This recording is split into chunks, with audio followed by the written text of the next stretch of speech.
everyone. This is the Parks Academy, where we discuss and celebrate all things theme parks related. We focus mainly on Disney parks and resorts in both Anaheim and Orlando. My name is Paige, My name is Steven.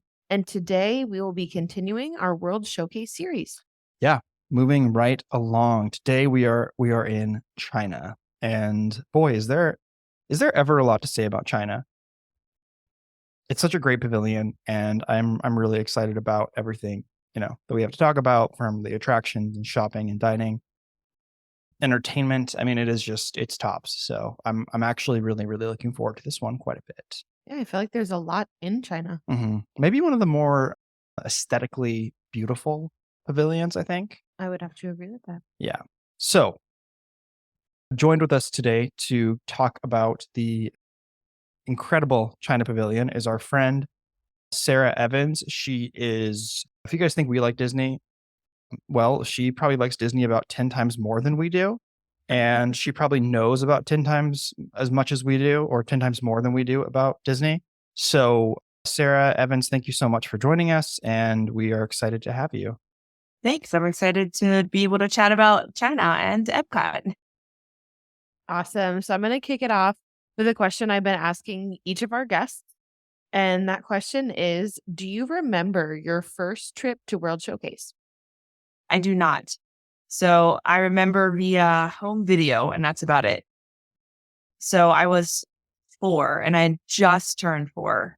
I was maybe like 4 and 3 months when we went.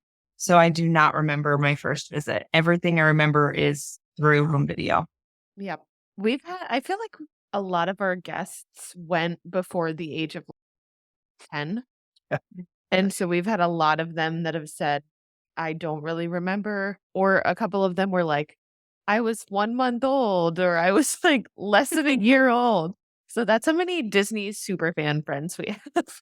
Yeah. I have videos of me standing at one of the like the flower garden things that they have in the entrance of Epcot. And back when I went for the first time, it wasn't Epcot, it was Epcot Center. And I could not say my R's for the life of me. And it was Epcot Center. It was like Epcot Center. Like that's how I had to say it. And I was so excited about the big golf ball. I call it the big golf ball. Yes. Yep. But I've loved Epcot since I was very little, but it was very different back then than what it is now. For sure. Very We've talked different. a little bit about that in some of our other episodes in this series, about how it has definitely always kind of been more of an adult park. Yeah. But it has evolved so much, even in the last 10 years, but especially since it started. I can't really speak to this with as much authority as I would like, because I first went to Epcot in 2017. But I can't imagine that the World Showcase pavilions have changed all that much. I mean, obviously some of the rides and more IP brought in, but for China, I can't imagine it's really changed all that much since the 80s. No, not No, that I can Do you remember reckon? at all. no, I don't think so. I think it's been, I mean, just the things you would think would change, the special things that they have inside the pavilion and like the restaurant in general, but no, not really. I feel like World Showcase has kind of been the same since Almost Epcot. It's almost like a time capsule, sort of. And Yeah. it doesn't, because of the way that it, like, World Showcase as a whole features, each different country. It kind of features like timeless things about each country. So it's not going to update with all the brand new stuff you might see, So for instance, in China, Hong Kong is like an ever evolving city. It really takes after the West in its architecture and skyscraper style. But they're not going to, play with that aspect of China. They're going to more focus on a lot of the traditional kind of architecture and, artwork and cuisine and things like that. So that's one of the things I really love about World Showcase, that I don't think we've ever talked about that aspect of it before, of how it really is frozen in time to an extent, but that time could be, I mean, that time is just like one specific part of culture for a country, and it remains accurate and it remains relatable to people, whether it's in the 1980s or the 2020s. Yep. You know? Yeah, that's great. I've never thought of it that way either. Yeah. Sarah, one more question for you before we dive into the history of the pavilion. And that is, do you have any specific memories from the China Pavilion? So I think I have two. So I think it was the first time that I saw the Terracotta Warriors. I was like Mhm. completely amazed by that. They're not there anymore, which is really sad, but I absolutely loved them. And then one time I was waiting to see Reflections of China, and they had a musician come out and play a Chinese guitar. I Oh, don't cool. remember what the name was. And it was like, there's very few people in the area waiting there. And it was just, it echoed in that area, and it just sound was beautiful. It was absolutely Mhm. gorgeous. So those are probably some of my favorite memories. That was more so as I was older. As a kid, I remember getting the fan with my name in the Chinese letters.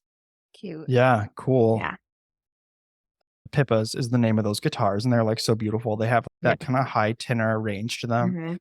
A very, very distinct sound that, like, immediately connects you with Chinese culture just because no one else is really yeah, no one else plays music like that except for that country. It's incredible. I Yeah, that's also really like cool. that, Sarah, your memories that are tied with the China Pavilion are very specific to like an immersive Chinese experience, Yeah. which is really cool because some of the Yeah. people's answers have been, oh, I remember when I went to this restaurant and I loved the restaurant, or this Disney magic that happened, which even some of our favorite moments have been some of those things. But I think it's really telling of Yeah. the immersive nature of these pavilions that we've consistently talked about. That two things of the three things you mentioned that stand out to you are like, I had this authentic Chinese experience Mhm. and here's what that was. So I think that's Yeah. awesome. You mentioned seeing the Terracotta Warriors there, and I was actually going to mention them because they are kind of a defunct thing that's no longer in Epcot, unfortunately, and they were they were one-third scale replicas of the real army, which contained 197, beautiful, sculptures made out of terracotta, of course, hence the name. I never saw it either, of course, but the actual I don't know how many of them were there, but in 2011 in Santa Ana, California, the actual terracotta warriors were on display. I think it was part of a thing with USC or something. I'm not my memory's a little foggy on it, but I was doing something. I was in college and something else was going on, and my sister, my mom, and my dad, and I think my brother all drove down to Southern California to see them, and I passed, and I really regret that I did that because that would have been, like, a super cool life-changing experience, and I don't think I'll ever see them ever again. So, that's, like, bad on me for sure. Hey, you missed out. I know. Yeah. It's a slight regret that I have for sure. Yeah. It was just really neat to be able to go in it. And I remember it wasn't there. I remember that wasn't an exhibit that wasn't there in China all the time. Mhm. And so I remember when I went the first time, and I think my parents are huge Disney nuts too. Like it runs in the family. I remember my parents had gone on a trip, just them two, and they had seen it first, and then literally took it back the next year. My brother and I back the next year, so we could go and like we had to go into the China Pavilion to go and see this because they Yeah. thought that it was so amazing. That's awesome. It's one of those pavilions for me where I do feel the need to visit it every time we go. There's some pavilions that I have a little bit more of like I could kind of just blow through it or just kind of go through the shops to say I was there and then keep moving. But this is definitely one that I feel like it requires you to take your time a little bit and to enjoy it. So a little bit about just if we can the history and a little bit about some of the details of the China Pavilion specifically. So it is separated, from the main promenade by a giant archway, which is based upon the Yunhu Yuyu Archway or the Glowing Clouds and Holy Land Archway at the Summer Palace and Imperial Garden and Palace Complex in Beijing. Frankly, it's faithfulness to the actual, arch itself is uncanny, really.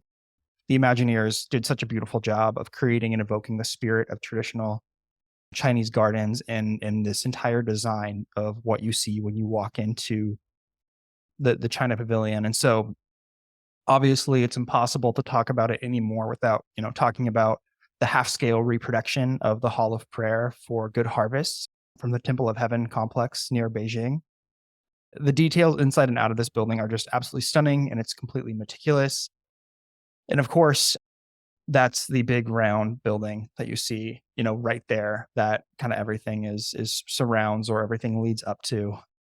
What's interesting is that they wanted to really build a structure that was going to be worthy of what you would find in China itself. And so Disney had ended up outsourcing the project to Palmer Smith Company of Michigan. And the company also constructed the France and Japan sections, as well as Horizons in the Future World. And so their imprint is really kind of all throughout Epcot that, most tourists would just overlook completely and not know.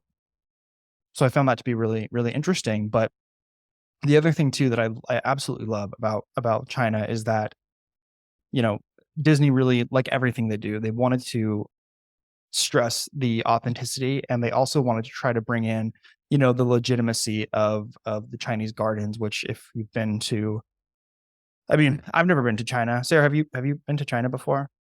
No. And I know Paige hasn't been, unless she's not telling me something. I know you haven't been. Negative. I have not been.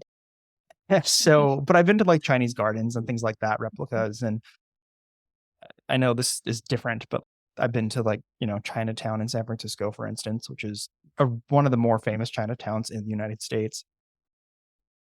But so when you're in the pavilion, the foliage that you see has its literal and almost, well, figuratively and almost literal roots from China. So Disney imported several trees that are indigenous to China, including, a Patusa tree and a Chinese scholar tree. And cast members were even able to find Chinese-looking trees in the United States, including a century-old weeping mulberry that they imported from New Jersey. So that's kind of a hike, but they brought in something from there. We talked about the music, all throughout. You have this very thematic, gentle-sounding music that's piped, and to reinforce the serenity of the temple grounds. So everything really kind of revolves around this temple when you're there. And inside of the building, you have amazing acoustics to kind of amplify that sound. And really one of the things that they want to try and articulate when guests are in the China Pavilion is that this isn't really a place that you should yell or raise your voice to any degree. It's very serene and calming. And it kind of has this very, ancient feel to it, unlike if you're in like a German beer hall, or, hanging out even in the gardens in London, or in the UK pavilion rather. This really has more of a very much of a serene kind of relaxing feeling to it. So numerology really also plays a huge factor. The temple has 9 stories and 4 pillars inside of it that are coinciding with 12 outside pillars. So 4, 9, and 12 are all really big symbolic numbers in China that represent the seasons, the tails of the dragon, and the number of months in a year. And so Disney's able to really show, a lot of love and attention to the detail, and frankly, arguably one of the most relaxing pavilions in the world to showcase. I mean, I can continue going on, and I will, but do you have any immediate thoughts about? I mean, do you agree with me that it's extremely serene and it has a much different feel than the other showcases? I think so. We just recorded our Japan episode earlier this week, and I feel like these two, because of the massive amounts of like foliage and the serene feeling that you have when you're walking through these garden areas, you don't really get that in most theme parks, even in Disney parks. Other than, I rave all the time about Animal Kingdom, and Sarah has different opinions about Animal Kingdom. I forgot she hates Animal Kingdom. I have to say it's moved up a little bit. Oh, really? Hollywood Studios is now my least favorite. Wow, and now you have beef with Steven. Yeah, so I love Hollywood Studios only primarily because of Galaxy's Edge, but yeah. After my this is totally off topic, but after this last trip, Hollywood Studios is probably my least favorite park, and until they do something about it, it'll continue to be my least favorite park. Wow. That's fine. We have time. What happened? Well, oh my goodness. So we were there with Corbett, and it is not a park that's easy to navigate anymore because of the rides that they have and all the downtime that the rides that they have, Mhm. it is almost impossible. And so with a 3-year-old going from one side of the park to the other, I felt like I was like a ping pong ball bouncing back and Yeah. forth. And I thought Animal Kingdom was hot. Mhm. At least it gets shade with the trees. There is no shade in Hollywood Studios. It is hot. It was, Yep. and we went in the middle of June, like it's going to be Yeah. hot anyway, but Sure. it was like we all got sick because of the heat. Like it was Oh my gosh. no. that bad. Those So, are all valid points, actually. You're and, forgiven for that. and I think it's got some amazing rides, like 100%, but with how little other stuff it has, I feel like we didn't even get to do Tower of Terror or Rock and Roller Coaster. We Mm. didn't even walk down Sunset Boulevard when we were there. And we spent a whole day in Hollywood Studios. Wow. Yeah, Yeah. I So feel like it was just crazy. there is definitely a lot of big stuff to do there, and if you're not careful, you can get kind of swept away with I've never ridden Slinky Dog's Dash before because it's always a disastrous wait. But my big thing is it was fine for me until Galaxy's Edge opened up there, and I will spend all of my time in Galaxy's Edge and forget everything else. But if I wasn't already, a terrible Star Wars nerd to begin with, I just recorded just a couple days ago a 2-hour podcast about part 4 of Ahsoka with our friend the DMSW podcast, and so I'm so heavily invested in cementing myself as someone who needs to chill. We haven't watched Ahsoka yet. It's so good. You should watch it at some Well, point. we also haven't watched Andor yet. So that's like how far behind Yeah. we are when it comes to TV shows. It's Because okay. it happened. It happens. life gets in the way. Yeah. Life We have little happens. ones. We get it. Yeah. But you can go to Disneyland, which is in general the superior park, Yes. and it literally has Galaxy Edge in Disneyland. And Yes. it's better because it has all the meet and greets. I know they just today. We're China. I know they We'll announced get there the meet and eventually. greet. Yeah, they have General Harris and Dula there with Chopper. Yes. It's Paige is tuning out at the moment, unfortunately. No, Not intentionally. I it's- just have no idea what you're saying. It's like a different language. It's the green one that's got the Paige. I She had know a who she had a love relationship with Kanan Jarrus, and they had a son Jason together, who they found out about after he sacrificed himself for the greater good in Rebels. In season 4. Yeah. Oh, yeah. I remember that. Yeah. Okay, so Yep. back to China. So the main pavilion thoroughfare is Xing Fuji, or the Street of Good Fortune, which was really inspired by the streets of Beijing and Shanghai, kind of a blend of both of those things. And it's pretty much, it really looks very lived in. And if you pay attention, especially to like the upper level balconies, you can see a lot of these little details of how people may be living in those little homes or buildings, which is really cool.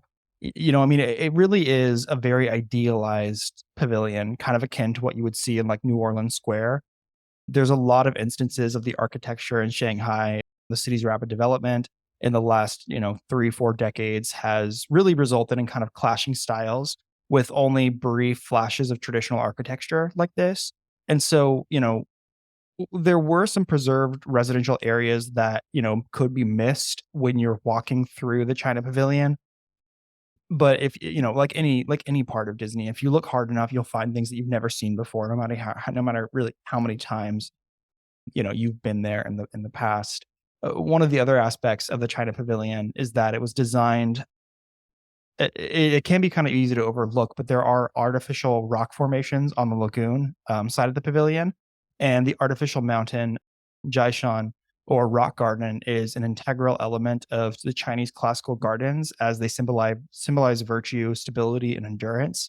And so obviously, with China, one of the things that we know is there's a lot of symbolism, whether it's through storytelling or meaning or, attributing a type of virtue or animal or lucky number or something to the year. There's so much of that. And so they've really done a masterful job of bringing that all, directly into it. So during the Tang Dynasty, the rock that I mentioned, Jiashan, it was elevated to the status of an art object, and the rocks with the right characteristic became highly prized for gardens. So This trend has really continued to the present with artificial rocks used to create grottos and rows of rocks representing, mountain ranges. So this really did serve. Interestingly enough, a lot of this also served as inspiration for Pandora's Floating Mountains from not only James Cameron but also for Animal Kingdom as well. And then finally, just about kind of how it's all put together. There really is a ton of just design flourishes and specific works of art inside the restaurants and gift shops that really, nod to the authentic Chinese works of arts and designs and the architecture and history. I'm not really an art history historian for China, but you can definitely see the hand of, the authenticity and how Disney's done such a great job of creating an environment that makes you feel like you're transported, which really should be the goal of every single one of these. And there's some where I don't feel as transported, you know? Which pavilion can I dunk on real quick?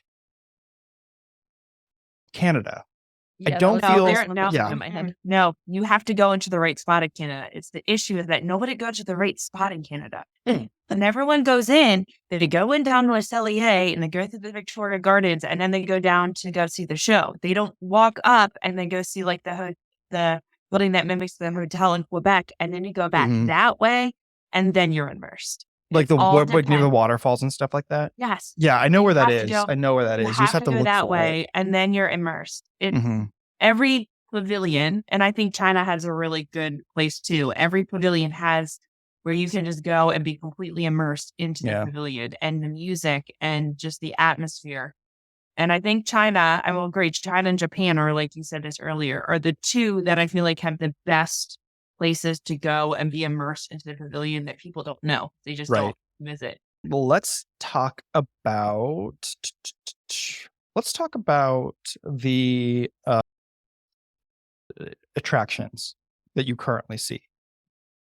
So it could be argued technically, quote unquote, that there's 2 attractions there. And I'm not going to do like the whole, what is it, the kid stop thing? I'm not going to do that Oh, because Kit that's Kat. it. Yeah, that's it. Everyone. Kit It's Kat. not. Yeah. It's not like It's important. it's go color this picture. Yeah. So that's just go. Yeah. it's not an attraction, but the major attraction is Reflections of China. That is a 12-minute show hosted by Li Bai. Paige and I remember seeing it together. I think it was in 2019 was the first time we watched. At least I saw it. It's a lot of fun. It's very much. It opens up really, magnificently in front of the Great Wall of China. Takes you through all the cities and a lot of, they have meditation, practices that they kind of share with you and stuff. You really get the full picture. So, thoughts, comments, feelings about this Do you good know show? the controversy of this movie? I think I heard about it, but I did someone's research that it's kind of slipping my mind. So enlighten Okay, us again. so China doesn't believe in like spirit.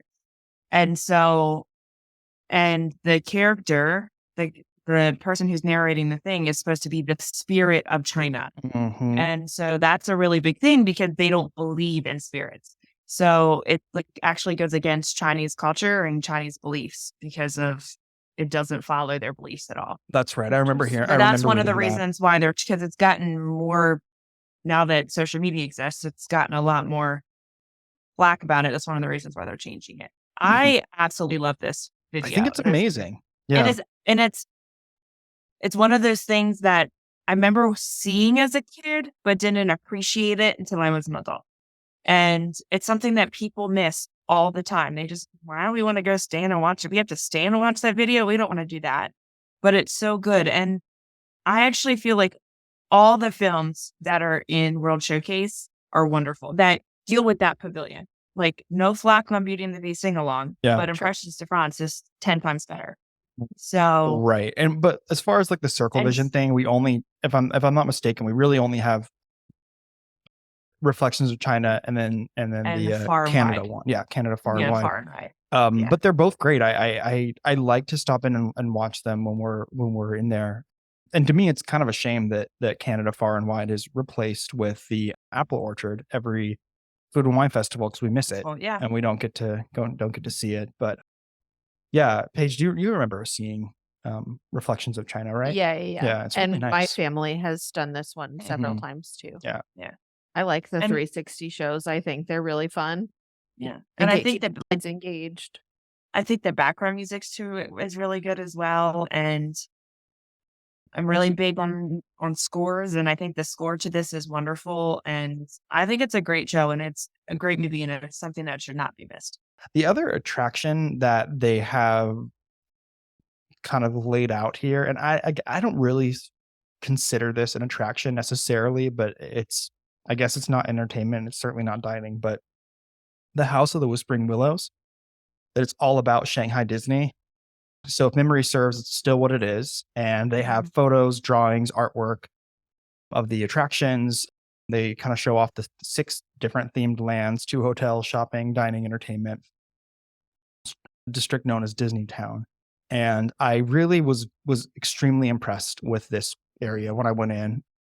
I know that I've definitely spent a lot of time there looking at all the exhibits and stuff, and this was the first time that we ever really got a first look at what, what Tron Legacy was, which was Tron Legacy. That's the movie. Tron light coaster Light cycles. cycle run. There you go. Yeah. Light cycle run.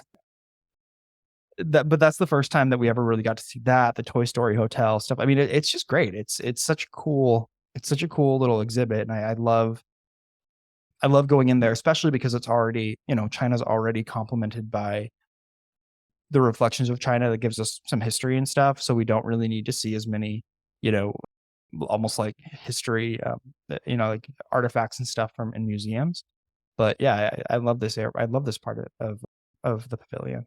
And this is one thing I mentioned actually on the Japan episode that I said they should take advantage of Mhm. and show people who are Yes. going through Epcot more about Tokyo Disney Sea Mhm. or something to get them excited to want to go to one of the international parks.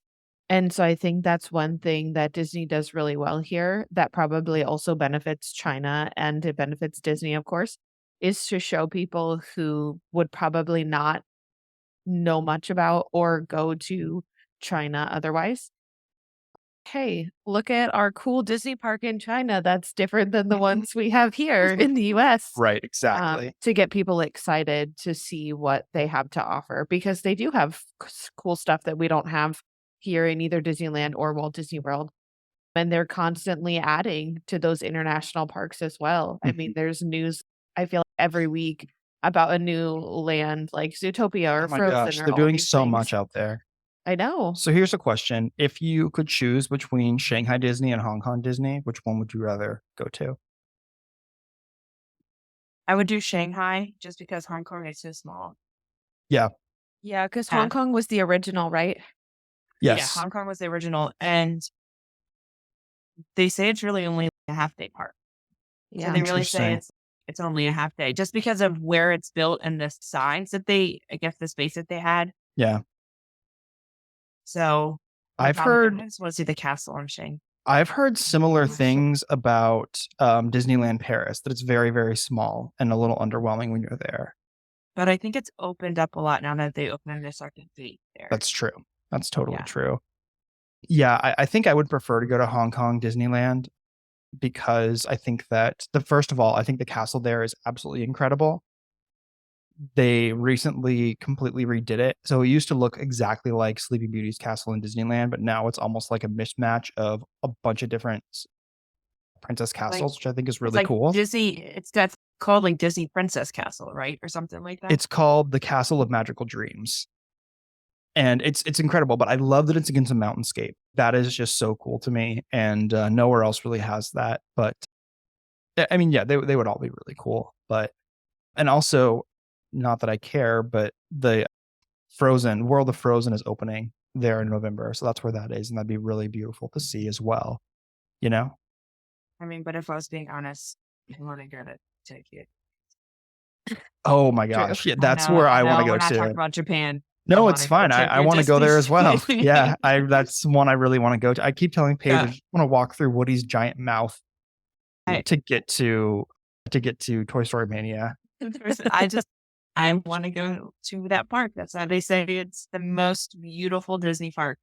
Mhm. Hell, for all of them. I want to go. Yeah. One day everyone will go, but Yeah. not this year. And probably not next time, I'm being honest. No. So do you guys have any thoughts about the House of the Whispering Willows besides just what I know that Paige, you had a great point about, kind of enticing other people to go. And if in nothing else, it's kind of a big commercial, but besides that, I just wish it would be updated. I feel like there's so many more things that they could do with it. And I feel like in some ways, I mean, Shanghai opened what, 2018? So that's going on to 6 years old.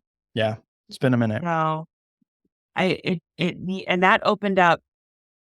So the Terracotta Warriors closed in 2016 and that opened up in 2017. Actually, it is 6 years old. I just feel like it 2017 or early 2018. And it needs to be updated real bad. Yeah. I wonder if they could start adding in some of these new lands that they're adding. Maybe. Because I feel like that wouldn't be too hard to change or add. Mm-mm. Would just be incorporating. Because they could easily add in, here's our new things in Hong Kong and here's our new things coming to Shanghai, Yeah. just keeping people updated on the projects. Because I'll tell you what, you have some little kids walk through there and they see that there's a Frozen castle and an Oaken's ride and all these things, and they're going to be like, I want to go there. And not every parent is going to be able to afford that. Yeah. But some of them will. Yeah. I decided to just take a look and see what the driving distance would be if I wanted to drive from Shanghai Disneyland to Hong Kong Disneyland. And Google Maps, on the other side of each other, aren't they? And Hong Kong is its own entity. Yes. So Shanghai's on the far east side of China, and then Hong Kong is more southeast. So it's kind of like going from like Buffalo, New York, all the way down to Disney World. It's a 2.5-hour flight. That's a long drive. Actually, that would be a really long drive. I was looking at driving, but they didn't have directions for it. Because that's from here to Walt Disney World. Yeah, it also doesn't say walking, but I feel like that would be kind of tumultuous as well. You could walk. It's actually only, this sounds crazy, it's only 800 miles. Yeah. That's like from Disney, from here to in between Jacksonville and Disney World. Yeah. Right. If I had to, I feel like, I would like to go to China at some point. I think there's a lot of beautiful things to see there. One of my bucket list things is to see the Great Wall of China, certainly. I think that would be incredible. But I also wouldn't go without seeing at least one Disney park there. And I feel like if I saw one, I'd have to see them both. Yeah, my husband has been to Hong Kong Disneyland. Oh, wow. So he did a semester at sea in college, and he literally cruised around the whole world, started in Puerto Rico, and then literally went east, went around the whole world, went through the Panama Canal, and ended in Brazil. That rules. So he said it was a really cool trip. And so he did the Great Wall of China. Oh my God. And then did a day at Hong Kong Disneyland. He doesn't remember much from it, but I think that's because he was in college, not because he has a bad memory. Yeah. But he went and he said he liked it. That's amazing. But that it was is only incredible. A day. I'm so intimidated by China because it's so big, and it's almost like saying I want to go to North America. Right. And I want to see the Grand Canyon, and while I'm there, I want to go see Niagara Falls. There. It's like they're not. It's not just like going there and seeing it. So yeah, that's kind of nuts. But I also have zero. I don't know about you, but I personally have zero concept of distance in China of where anything is. So do you want to know an interesting fact about geography? Yes. China and the United States are about the same size. Really? That tracks. Border. I think that it's because Asia is just so big that it's because of the way cartographers had made our maps, and so it is completely disproportionate. Interesting. And also, the United States also stands alone too. The United States is. I looked it up because I was curious. The United States is 2% larger than China. Interesting. Wow, yeah, when you zoom out on a world map, you can kinda eye that it's about the same Yeah. from east Yeah. to west. Well, and I think So that that's it's so just that weird. it's crazy to think that, yeah, people think that we're all super close to each other, but it's what, 3,600 miles from here to California? Yeah.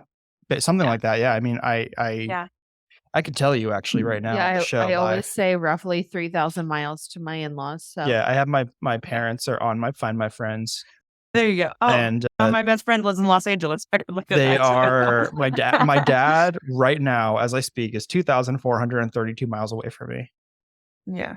Paige is Yeah. 0 So, I miles away mean, from me right now. like, people just don't understand, like, people outside of the United States. Like, to me, I'm like, oh, it's just a flight away. It's not that big of a deal. But like Yeah. people in the that's why people outside the United States don't understand why we don't travel outside of the United States. Yeah. Because to jump from Paris to Spain, from France to Spain to Germany to Mhm. Belgium Right. is literally, it's like Nothing. taking a puddle jumper, Yep. nothing at all. And it takes hours upon hours for us to travel right? where we are.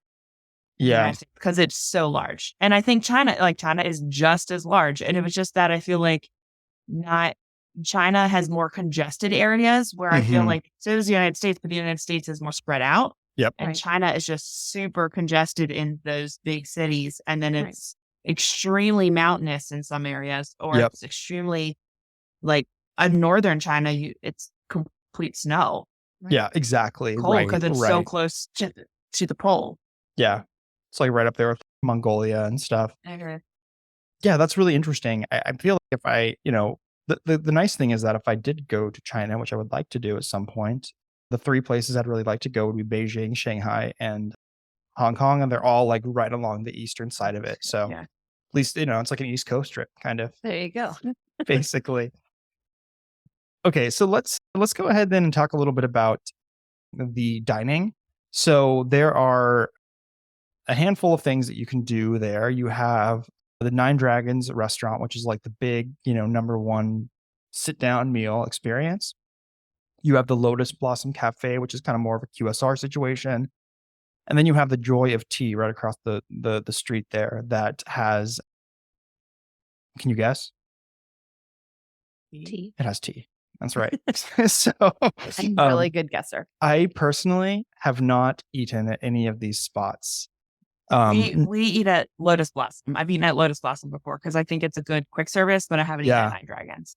Lotus Blossom looks delicious. I've looked up their menu, I was checking things out. It looks like the perfect place just to kind of snag. I don't know, just It's to like snag. Americanized Chinese food. And so Right, right. it's good if you want like good Americanized Chinese food. But Mhm. I feel like there's other restaurants, other quick services, and just the World Showcase in general that have more authentic Yeah. food from Yep. their country. And I feel like in China, I can go down the street and get orange chicken and rice that tastes Yeah. better than the one that's in Epcot. Yeah, I mean, the thing that I think kind of gives the Lotus Blossom Cafe a leg up anyway is that you've got, reasonable price stuff. So, Mhm. you can get yourself a beef noodle soup bowl for $8.49 or like a sesame chicken salad for under $7, which is great. And then their appetizers are like $3.99 to $4.99, which if you've been paying attention, Panda Express they just raised their prices for some locations of their pot stickers to like almost $7, Holy which cow. is, I mean, Panda Express is getting crazy expensive. So I think their prices are pretty reasonable there, and it does seem like a pretty good option. The other thing is with Nine Dragons Restaurant, it's a really beautiful and charming place. There's a lot of Chinese restaurants. Like I really am personally a big fan of like very authentic Chinese food. So my cousin and I, when I was in late college, kind of just out of there, we would oftentimes go to Chinese restaurants, like literally in Chinatown in San Francisco. And I would be like the only person that spoke English in there. I just kind of like guess my way through the menu, which was a lot of fun. And I always kind of got interesting, unique things to try. It does seem that, the menus at Nine Dragons restaurants are, I mean, it is kind of a little bit obvious in what you might expect, honey sesame chicken, kung pao chicken, peppery shrimp, fried rice, stuff like that. But still, I mean, you are getting a fairly authentic cuisine, that you could expect. So I've never eaten there, but it does look pretty good. And I think that I would certainly be open to it. Yeah, I haven't eaten there before, but I've heard it's pretty good. So I don't see why I wouldn't want to try it out. Yeah. The inside of it though looks beautiful. It makes me I think know. of a dim sum restaurant when I went to New York. I went to Chinatown in New Mhm. York. I went to a dim sum restaurant. That's what it makes me think of. Yeah. So I know for a fact that I've had something from Joy of Tea before because I remember very specifically having the Tsingtao beer, right? Yeah. So I've been there. They have a lot of really good specialty cocktails. I mean, when I said tea, that was true, but they also have, you know, mango gingeritas, peach schnapps and vodka, something called Tipsy Ducks in Love, which is bourbon, whiskey, coffee, black tea, cream, and chocolate syrup, which actually sounds kind of delightful. And then, of course, you have bubble milk tea, iced teas, jasmine, and dragon well teas as well. They also have smoothies and soft drinks and ice creams and snacks. So, and the snacks are like chicken pockets and egg rolls and things like that. So, a lot of really good stuff there. I mean, it's a perfect place to just kind of pop in because it is like right on the lagoon area. It's outside of the gates, and it's just a really cool little spot there. And the beer was super. I love like Asian beers, like sakis or whatever. It's delicious. Their boba tea is really good. I really like the boba tea there. And it's normally you can get it iced, and so it's nice and refreshing on I've a hot never summer day. had boba. Ah, it's weird. It's a weird feeling, weird taste, but it's good. It's milky, right? Yeah. And then, It's- well, it's like the tapioca pearl. Mhm. You have to like Yeah. tapioca. I've never really been one for tapioca. My dad used to eat tapioca pudding around the house, and it always upset me to a degree. My dad would make it sometimes. I don't know. It's not that I don't want to try boba. I just have never tried. Well, why don't we go on a boba date at some point or another? There's a boba place right by us. Yeah, That that's You opened true. guys not that live where long. you live. There's definitely one right by you. Yep. Yeah, I think so, but I'm not going to say too much more because I don't want to give away our OPSEC. Yeah, that's Very That's why I was saying we have I a was- boba place near us. I was about to call it out, and then I was like, no. Wait just a ding ding minute.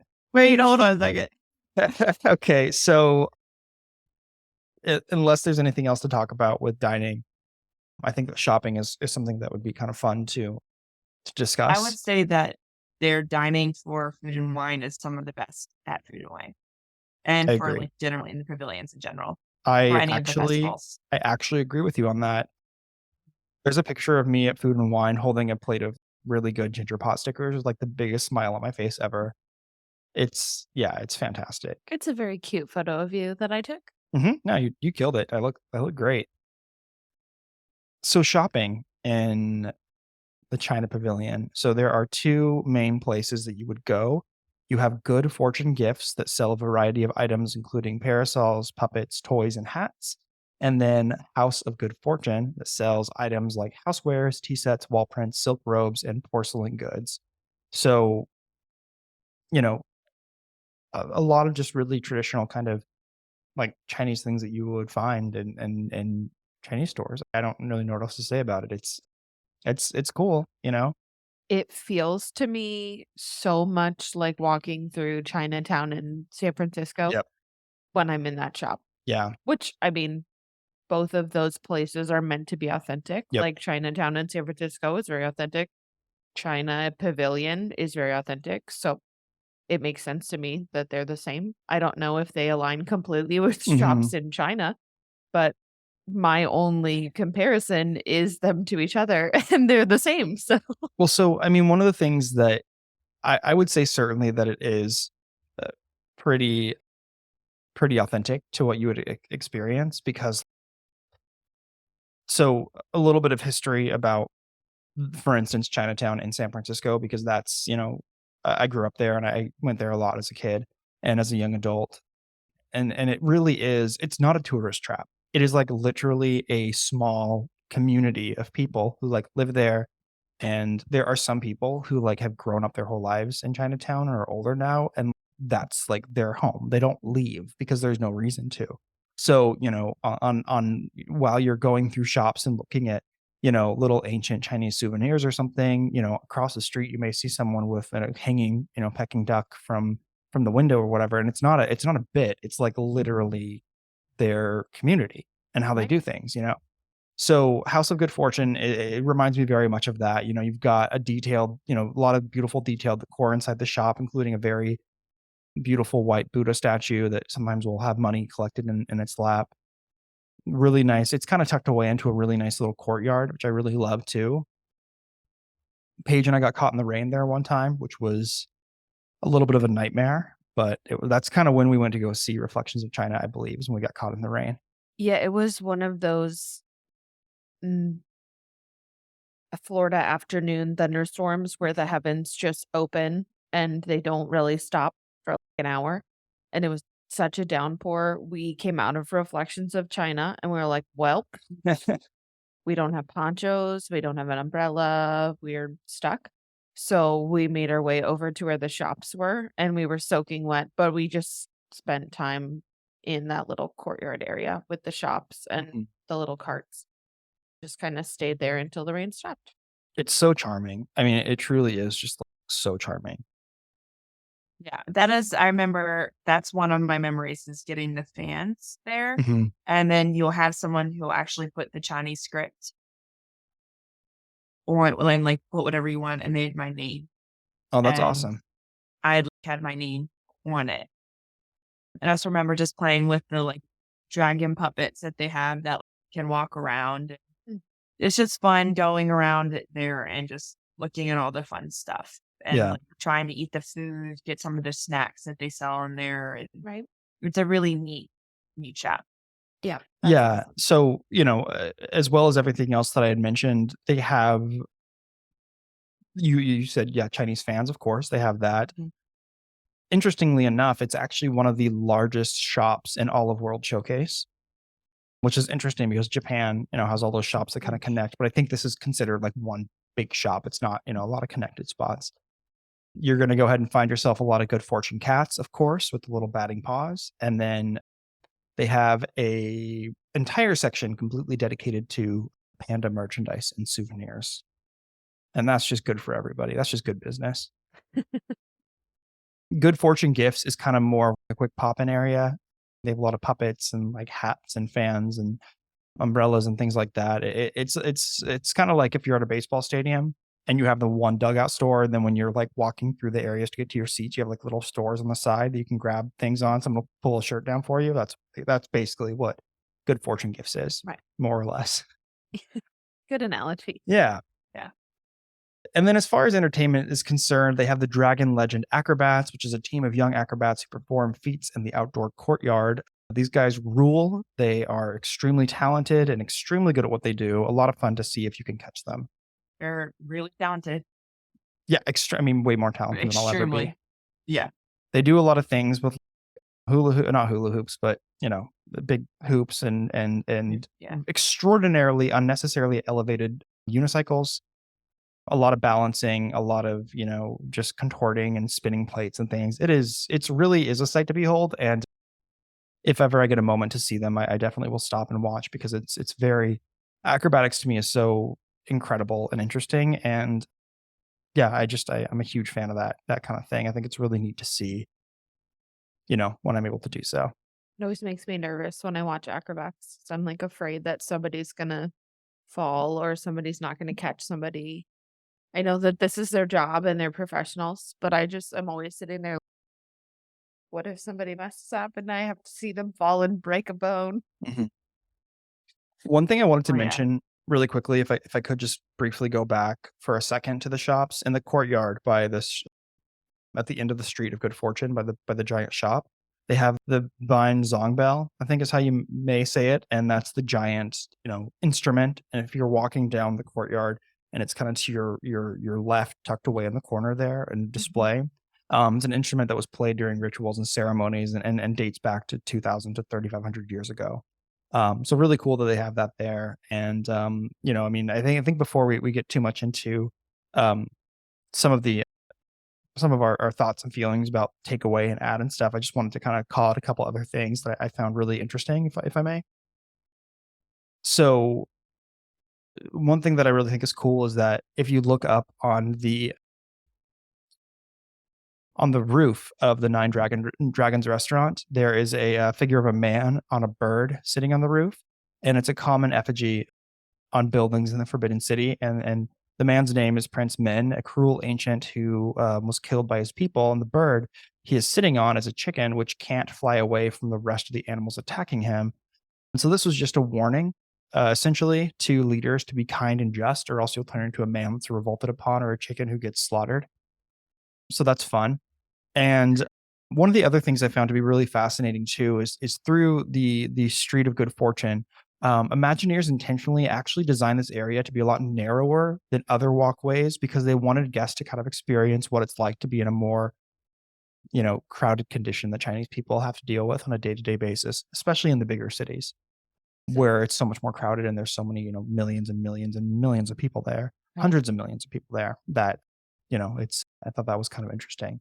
So yeah, the final thing that I wanted to say about it is leading up to the Hall of Prayer of Good Harvest, the big circular building, there's a beautiful marble marble piece that goes up the stairs, and you'll kind of walk by it, and it's something you can really easily overlook. But if you notice, there's a dragon on it that has 5 claws that indicates that the temple was used by an emperor. It was actually a replica of what you would see in Beijing, right? So, if there's pictures of Beijing with a lot of these kind of marble slabs going up, or marble reliefs, as you may call them. And so it was really interesting to see that the dragon represented the emperor. And then also on the hall as well, you'll see a phoenix that symbolizes peace and prosperity. And so when paired together, the dragon and the phoenix, when paired together, they signify marriage. So it's kind of like a marriage between an emperor and then, prosperity and peace and stuff. So Wow. I love the symbolism in China, and I love that they have so much of that there at the pavilion. It's incredible. Yes, that's awesome. Yeah. All right, Sarah. So at this part of our show, we have been asking our guests, is there anything in the China Pavilion that you would add or change or take away, or do you like it just the way it is?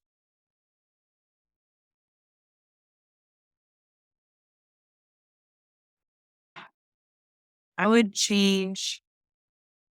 The only thing I would change would be the Shanghai exhibit. I think that's it. And would you update it like we were talking about, or would you just completely do something would else, love or would to you make it a do- I would rotating love exhibit? would love like what they do with the American Adventure and how they like rotate like right now, like how it was like the soul of American jazz. And so Mhm. they have something on that. And then before it was on like the Indigenous Americans and things like that. Like I would love if they did something on like there's so many people groups in China.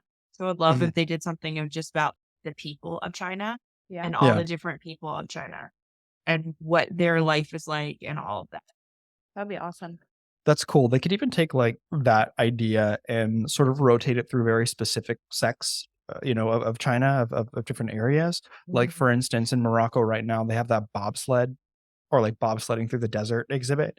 And so you could take something kind of like that and talk about people, who live in like the far north in the mountains or whatever, and kind of share some of their stories. And then even if it's just like once every year, you just swap it out to something different. I think that could be really impactful. Yeah. I think Disney usually tries to make their rotating art exhibits 5 years long. I know. Yeah, Disney's- I was gonna say, I was like, 1 year would be mad. Right, this is a rotating art exhibit with long-term art, aka Yeah. like 10 years later, and we've still got the same thing going. I mean, so. I was gonna say twice a year, but that felt too generous to our good friends over at Disney. Yeah. Yeah. I mean, That's- I think that's what would it be. Mhm. So you actually forgot an attraction. Oh, do tell. I don't think it's not Kim Possible or Agent. What is it? Oh, The DuckTales. DuckTales? Yeah. Yeah. I don't know if you're not talking about those or not, but that is actually how I like Yeah. So truly explored it first. Or did you guys already talk about We didn't. No, That they was actually briefly something that mentioned it. I purposely left out. Okay. It just felt a little bit inconsequential, but because every single one of them has them, and so I've just not really included them. But yeah, I do know what you're talking about. I mean, it's basically, It's a game. it's just It's it's like a a little. fun. It's like a little fun game, but it's a good way to explore the pavilion. Mhm. And I also think it's a good way because I feel like they teach a little bit about each country's culture. Mhm. Yep. So I Yeah. think they are really nice. And that's how you find some of the secret hidden gems in the pavilions of like places to sit and Right. relax and people they- watch. Yeah. Yeah, No, they that's had cool like for Kim sure. Possible. Yeah, and that was then for They a while. Kim Possible and then it was Harry the HMP. Platypus. Yeah. Mhm. And now it's Scrooge McDuck for whatever reason. So we know too that as far as IP is concerned, they have Mulan is there. You can meet Mulan. And I think that's great. I don't have any problems with that. The only other Disney IP that I can really think of is twofold. Either it's Turning Red, which is kind of more of it is Chinese heritage, but then you're kind of fumbling around with Toronto because Right. for whatever reason, Toronto was a character in that film. I don't know. It was like so obviously a Canadian film. It Right. was interesting. And then of course Pixar's short Bow that was really cute about a mother not wanting to have her child grow up and leave the house. The other thing I noticed that when I was looking at, because I just tried to do a super basic, Disney films in China Google search, and Disney High School Musical China came up, and it's a 2010 Chinese version of High School Musical with a girl named Ning Ning. She's a new student at her school, and she finds her passion for singing from a relationship with a boy in her class, and so it sounds just like High School Musical. So I guess that they could, you know, uh, they could add that in, I suppose. I'll do you one better. Okay, hit me. Wendy Wu, Homecoming Warrior. I don't Yes. know what that is. I know that it's a It's a Disney Channel decom. thing, but I don't know It's a what it Brenda is. Song. Brenda Song. Yeah. Yeah. Decom. Yeah. Back in Oh, the yeah. Zach and Cody days. My dad used to Yeah. call her Brenda Wu because he could never remember her last name. And he knew that she was Wendy Wu, Homecoming Warrior. So he would always call her Brenda Wu. Yeah. And that's just what I think of every time I think about Brenda Song. Wendy Wu, Homecoming Warrior. Do we know that is Raya Chinese?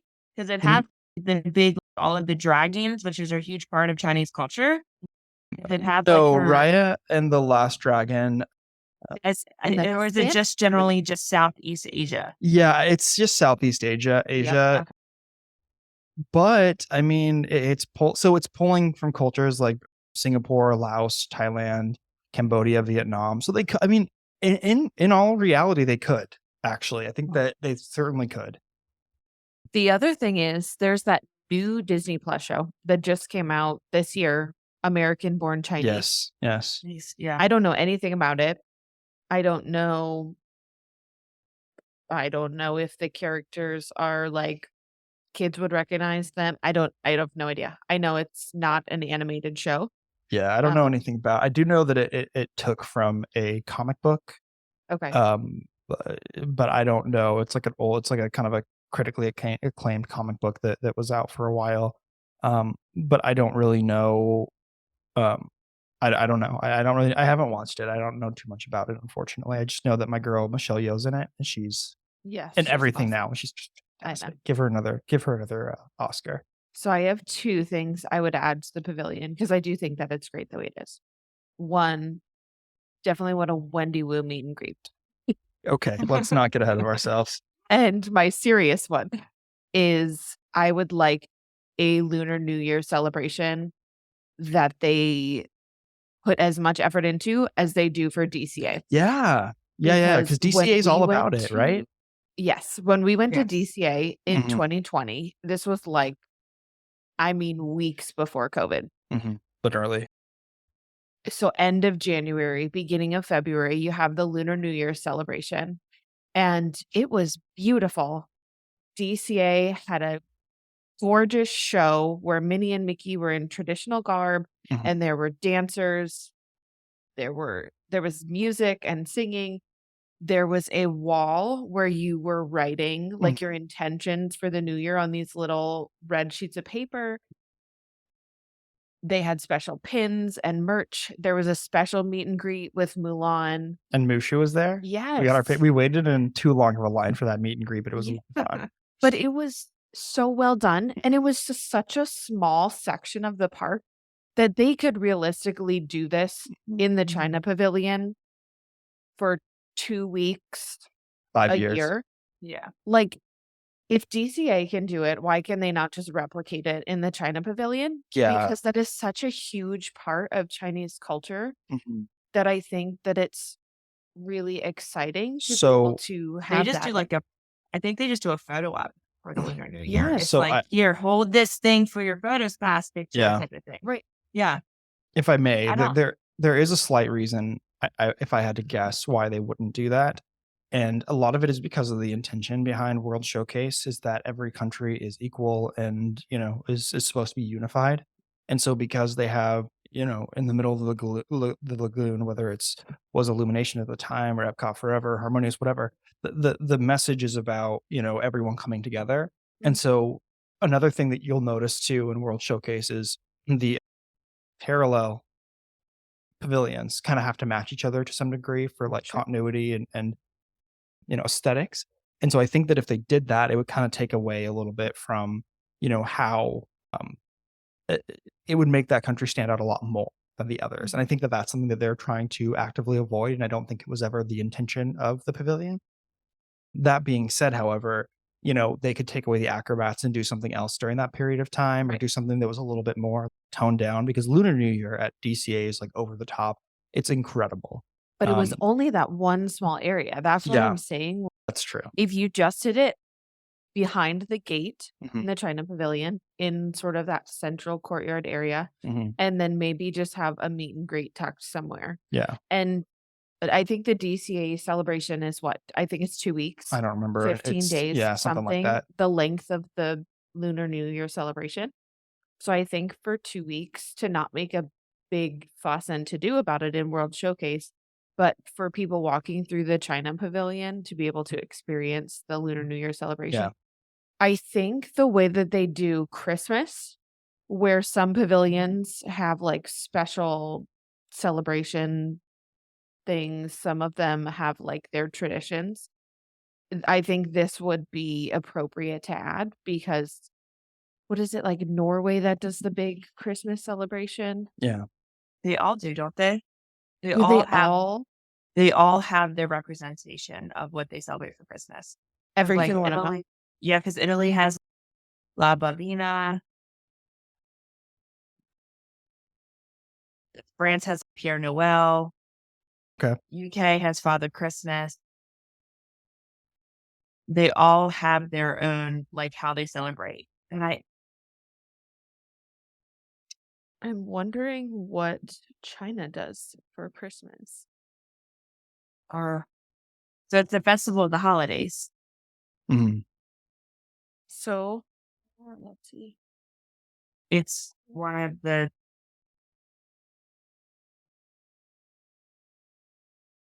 they do all have their own,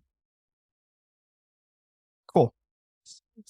as far as I know. They don't decorate much for Christmas because only 1% of China is Christian. Mhm. So it's not a traditional That was holiday. literally something I was thinking about. Right. Yeah, so I just wonder if they don't make as big of a deal about Christmas in the China Pavilion and then, 2 weeks, 3 weeks later, Mhm. they just have this little Lunar New Year Yeah. celebration. I think New Year is extraordinarily appropriate, and I feel like that'd be a really good add-in.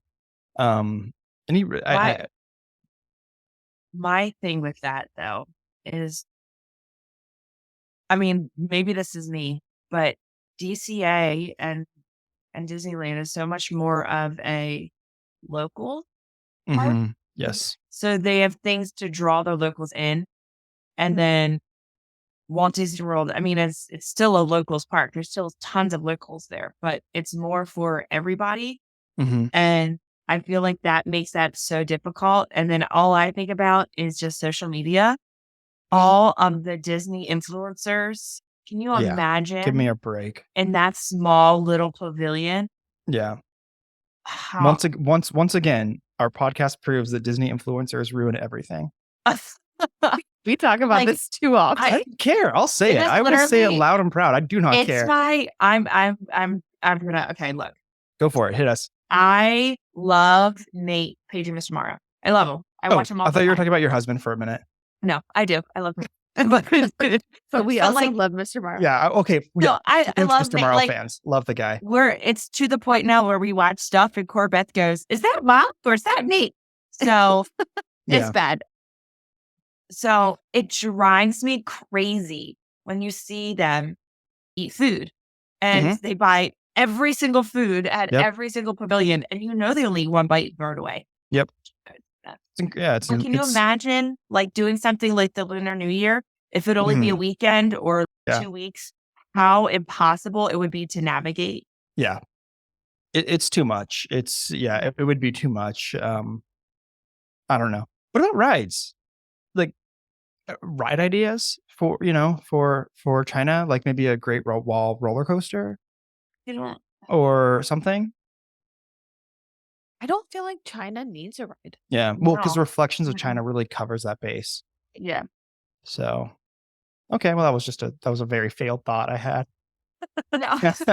Well, and I also just don't know what they would use. Yeah. If it would be anything, it would have to be like just a dark ride, and it would Yeah. be like them going through like the story, like maybe like an ancient Chinese folk tale or something like Mhm. that. Like that Yeah. would really all it could be. But that's kind of, Watching- again, like Reflections of China already is sort of doing that in a sense, I mean, it doesn't need like animatronics. It doesn't need, I don't know. But yeah, either way, I mean, I think it's a really great pavilion. I'm extremely, I really like going there. I'll say that. I love going there. So Yep. one of the best. I think that what we're going to have to do, Paige, at the end of this whole ding dang thing is we're going to have to rank all of our favorites from top to bottom for Yep. pavilions. We're going to have to do that. I know, because every episode we start out either saying this pavilion's great, and then at the end we're like, that pavilion wasn't as great as we Yeah, thought, right. or this pavilion is not our favorite, and then by the end we're like, that pavilion actually has everything it could possibly need. Exactly. Right. Yeah. We're like convincing ourselves. Yeah. Before we kind of carry on, do you guys have any other like final or closing thoughts about the China Pavilion? No. No? Okay. Well, before we close things out, Sarah, I have to ask you a really, really important question. I didn't prep you on this, so just be ready. If you have Disney Plus, who is your current avatar on there?